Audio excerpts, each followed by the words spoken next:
Hello everyone, I am पूजा श्रीवास्तव और आपका welcome है मेरे व्लॉग में। व्लॉग बोलो या वीडियो व्हाटएवर।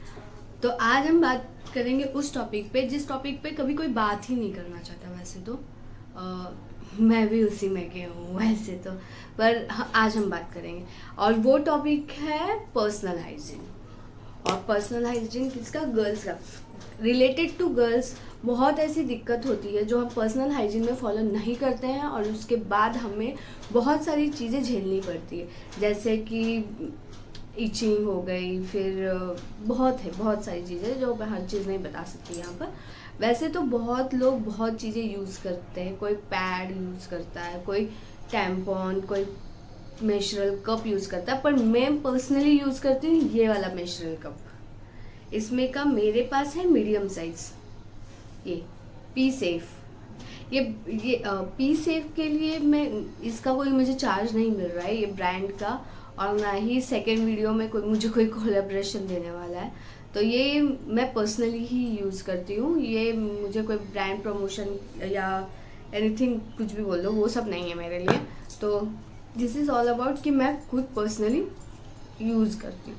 तो मेंस्ट्रुअल कप मेरी ज़िंदगी में तब आया जब मुझे पीरियड के टाइम पे पैड यूज़ करने से बहुत ज़्यादा ईचिंग होने लगी। Itching is like next level, इतना कि मतलब मैं और आप तो बर्दाश्त ही नहीं कर पाते ऐसी ईचिंग। तो वो ईचिंग और फिर उसके बाद रिलेटेड टू रेडनेस, ये सब के बाद मुझे डॉक्टर ने पर्सनली ये सजेस्ट किया था कि आप मेंस्ट्रुअल कप यूज़ करो। उसके बाद I was using this menstrual cup. इससे पहले मैं किसी और ब्रांड का यूज़ करती थी जो मैं मेडिकल से पर्सनली खरीदती थी, बट मुझे जब इसकी ऐड और ये सब देखने के बाद मुझे ऐसा लगा कि मुझे इसमें इन्वेस्ट करना चाहिए, तो मैंने ये परचेज किया था। इसको तकरीबन 1 साल हो गया है।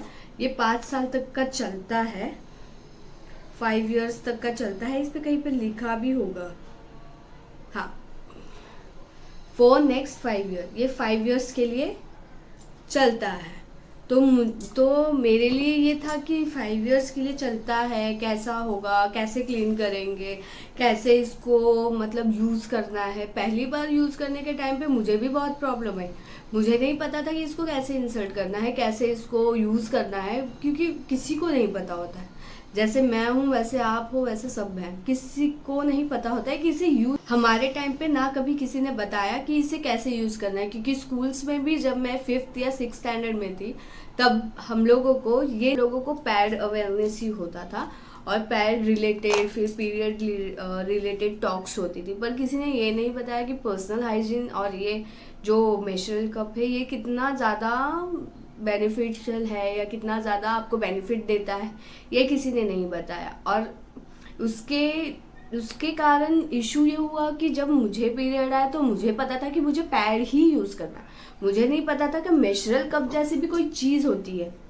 तो मुझे ये यूज़ करने नहीं आता था और ना ही मुझे पता था कि इसको इंसर्ट कैसे करते हैं। बट आफ्टर यूजिंग दिस मुझे ये एक बात रियलाइज़ हुई कि इसमें साइज़ का इशू बहुत आता है। First time, second time, third time आपको साइज का इशू आएगा, बट आफ्टर आपका परफेक्ट साइज मिलने के बाद आपको कभी कोई इशू नहीं आना है। ये इतना सेफ है, इतना सेफ है, इतना सेफ है कि आप कहीं पे भी यूज़ कर सकते हो। Just like pool and party, dinner, आपकी बहुत बड़ी कोई मीटिंग हो रही है, एवरीवेयर ये इतना सेफ है। जब पर्सनली मैंने जब यूज़ किया था तब मुझे नहीं पता था इसे कैसे यूज़ करना है। सो आई वॉज वरीड कि ये इंसर्ट कैसे होगा, यू नो। तो ये मुझे नहीं पता था। फिर मैंने ऑफ कोर्स यूट्यूब पे ही वीडियो देखे थे इसके कंसल्ट के, फिर इसके बारे में क्या क्या बताया गया, बताया नहीं गया है, क्योंकि डॉक्टर ने तो ये मुझे बता दिया कि मुझे ये यूज़ करना है, पर कैसे यूज़ करना है ये तो किसी ने नहीं बताया। तो मैंने जब इसको यूज़, तो मैंने वीडियोज़ वगैरह देखे और तो वीडियोज़ में उन्होंने मुझे बताया था इसे ऐसे यूज़ करना है। और इस जो कप पे है, कप में भी 3 टाइप के हैं। एक ऐसा होता है, कप में आपको 3 टाइप मिलते हैं इसको फोल्ड करने के। इसमें नहीं है, बट आई हैव समथिंग इसमें इसके साथ ये आता है जिसमें आपको फोल्डिंग का बताते हैं। जस्ट लाइक ऐसे 3 to 4 टाइप के फोल्ड्स आते हैं, जिसमें ये पंच जो हम नॉर्मली पंच करके फोल्ड करते हैं, ये 7 टाइप का होता है, ये सी टाइप का होता है। तो ये ऐसे समथिंग 3 to 4 टाइप का ये होता है। फिर उसके बाद इसको वॉशिंग का बताते हैं, व्हेन टू वॉश ये बताते हैं, और ये सब गेटिंग स्टार्टेड और व्हाटएवर इसका। और मूविंग टू अनदर पॉइंट, फिर आफ्टर यूजिंग दिस मुझे ये रियलाइज़ हुआ है कि मतलब इससे ज़्यादा सेफ चीज़ तो पहले कुछ है नहीं, और अनदर चीज़ अगर है भी तो मैं तो पर्सनली इसी की फ़ैन हो गई हूँ, क्योंकि ये सेफ भी है, प्लस इरिटेशन, इचीनेस, इस सारी चीज़ों से, ऑर्डर, ये सारी चीज़ों से हम दूर हो जाते हैं। तो पर्सनली मैं पीरियड्स में तो यही यूज़ करती हूँ। इसके अलावा मेरे पास तो फ़िलहाल कोई ऑप्शन नहीं है, और ना ही किसी ऑप्शन में जाने वाली मैं हूँ, क्योंकि मुझे वहाँ पर्सनली बहुत ज़्यादा सेफ़ और हेल्दी चीज़ें बोल दो, सेफ़ चीज़ें बोल दो, मुझे पर्सनली बहुत पसंद है।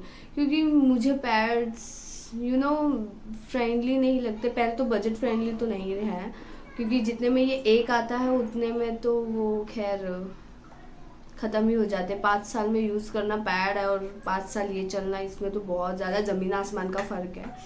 तो पर्सनली मुझे तो पैड की जगह यही बेटर लगता है, नेचुरल कप, और मैं पर्सनली भी यही यूज़ करती हूँ। गर्म पानी में पहले आप डेटॉल डाल के गर्म पानी कर लो हल्का सा, मतलब ज़्यादा भी गर्म नहीं और ज़्यादा ठंडा भी नहीं, मीडियम गर्म पानी में हल्का सा डेटॉल डाल के मैं इसको 5 मिनट रखती हूँ। फिर 5 मिनट सनलाइट में उसको हल्का सा ड्राई होने, मतलब अपने आप ही ड्राई होने देती हूँ। वैसे मैं इसको क्लीन करती हूँ। फिर उसके बाद मैंने फिर वी वॉश का भी बहुत ज़्यादा सुना था, क्योंकि जब हम एज अ गर्ल हम लोग जब ग्रो हो रहे होते हैं, हमें भी हमारे आसपास की बहुत सारी ऐसी चीज़ें होती हैं जो नहीं पता होती है। Just like me, just like you, कि हमें आसपास की बहुत सारी चीज़ें रहते धीरे धीरे इनसे उनसे इधर से उधर से जानने के बाद ही पता चलता है कि हमें ये चीज़ें यूज़ करनी चाहिए। तो मैंने ये इंटीमेट वॉश फिर परचेज़ किया था इसी ब्रांड का, पी सेफ का।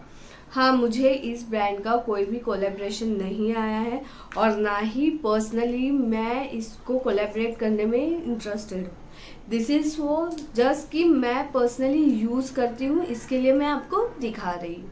अदरवाइज़ मेरे पास और भी ऑप्शन है दिखाने के लिए, पर मैंने ये सोचा जो मैं पर्सनली यूज़ करती हूँ वही मैं अपने फॉलोअर्स के लिए शेयर करूँगी। तो ये तो मैंने पर्सनली सुना था और पर्सनली यूज़ किया है, तो मुझे पता है कि इसके रिज़ल्ट काफ़ी अच्छे हैं, बट मैं आपको सजेस्ट नहीं कर दूँगी, क्योंकि आपका अपना पर्सनल जो चॉइस है, आप उस पर अमल करो। पर इंटीमेट वॉश एक ऐसी चीज़ है जो हर किसी को करनी चाहिए, भले वो लड़का हो या लड़की, हर किसी को अपना पर्सनल इंटीमेट वॉश करना ही चाहिए। पर्सनल हाइजीन रखनी ही चाहिए। पर्सनल हाइजीन रखने का रीज़न यही होता है कि आपको अपने को बीमारी से दूर रखना है। अगर आप अपने हाइजीन पे फोकस ही नहीं करोगे तो फिर तो बीमारी से दूर होने का तो छोड़ ही दो, लेकिन और भी बहुत मतलब 100 तरीके की चीज़ें होती हैं। तो बेटर है कि आप पर्सनल हाइजीन पे फोकस करो और अपने पर्सनल हाइजीन को ज़्यादा मोटिवेट करो। चेहरे पे मेकअप लगा लेने से आप खूबसूरत नहीं होते हो, या चेहरे पे बहुत तरीके से पाउडर लिपस्टिक लगा लेने से आप बहुत ज़्यादा हेल्दी नहीं दिखते। आप हेल्दी होते हो अंदर से।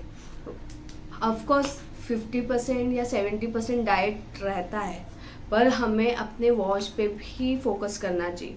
फिर वो चाहे अंडर आर्म्स का हो, वी वॉश हो, या अपना बॉडी वॉश हो, बॉडी केयर हो, या फेस का केयर हो, फेस का मॉइस्चराइज़र हो, ये सारी चीज़ें करना आना चाहिए हर किसी को, और हर किसी को यूज़ करनी चाहिए। ये पर्सनली मैं तो बहुत ज़्यादा प्रमोट करती हूँ पर्सनल हाइजीन और अपना सेल्फ केयर का, क्योंकि अगर हम अंदर से ही अच्छे नहीं होंगे तो बाहर से अच्छे होने का कोई रीज़न ही नहीं है। पहले तो मतलब कुछ मतलब सेंसलेस है यार, आप अंदर से ही अच्छे नहीं हो और बाहर से आप खूबसूरत लिपस्टिक लगा रहे हो, तो उसका क्या मतलब है?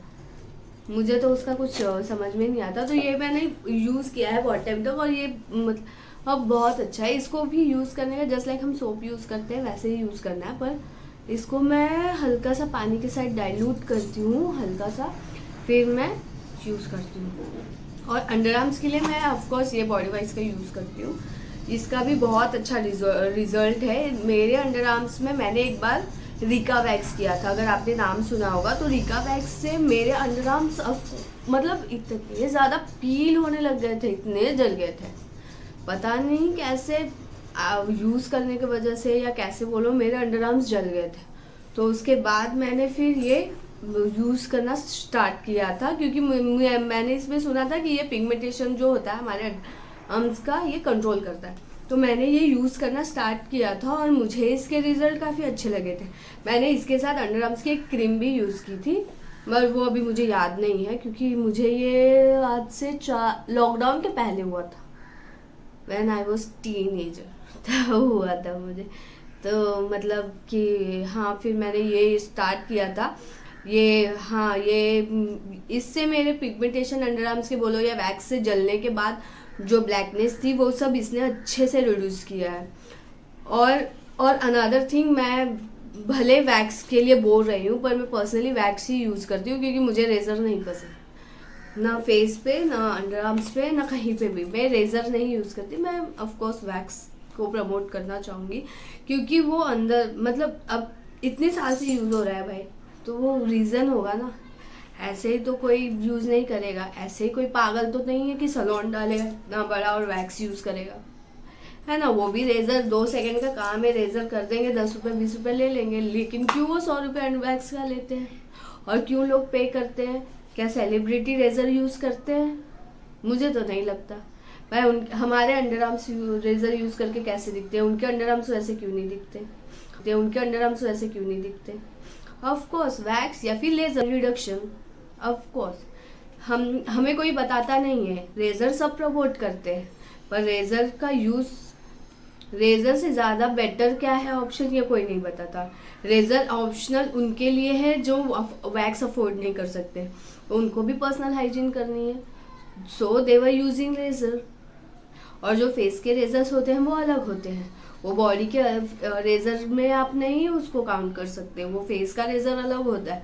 बहुत लोग यूज़ करते हैं और मैं उसके खिलाफ नहीं हूँ, हर किसी का पर्सनल मैटर है, हर किसी का पर्सनल चॉइस है, वो फेस पे भी यूज़ करे या अंडर आर्म्स पे यूज़ करे, मुझे उससे कुछ लेना देना नहीं है। लेकिन मुझे ऐसा लगता है कि मैं पर्सनली रेज़र तो ज़िंदगी में कभी नहीं यूज़ करने वाली हूँ, क्योंकि भले फेस का बोलो या बॉडी में का बोलो, razor is not for me.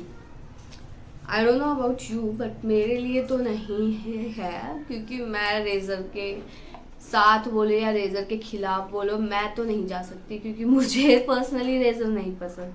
So I was like कि नहीं, razor is not for me. तो मैं जब टीनेज थी तब से ही मैं वैक्स यूज़ करती हूँ, क्योंकि मैं पहले से ही सैलून लाइन में ही हूँ 7 या 8 ईयर्स से। तो फिर मेरे लिए वैक्स यूज़ करना मतलब ऑप्शनल नहीं है, चॉइस नहीं है।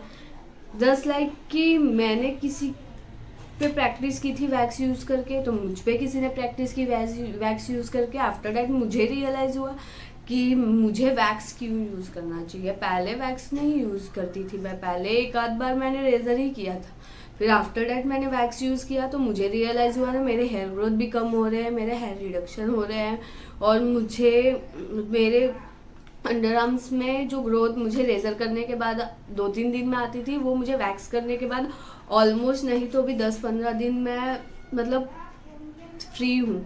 आप बताना, आप कमेंट करना कि आप रेज़र यूज़ करते हो या वैक्स यूज़ करते हो, कमेंट करना और मुझे ज़रूर बताना। पर मैं पर्सनली वैक्स यूज़ करती हूँ।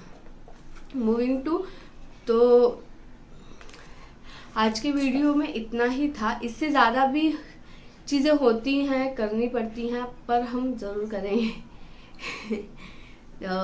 आज की वीडियो में इतना ही। और आज प्लीज़ प्लीज़ प्लीज़ मुझे सपोर्ट करो, और प्लीज़ मुझे सब्सक्राइब करो, लाइक करो, शेयर करो, कमेंट करो। मुझे ज़रूर बताना कि आप वैक्स यूज़ करते हो या रेज़र यूज़ करते हो। मैं पर्सनली वैक्स की फ्रेंड हूँ, वैक्स की बेस्ट फ्रेंड हूँ। तो thank you so much and thank you.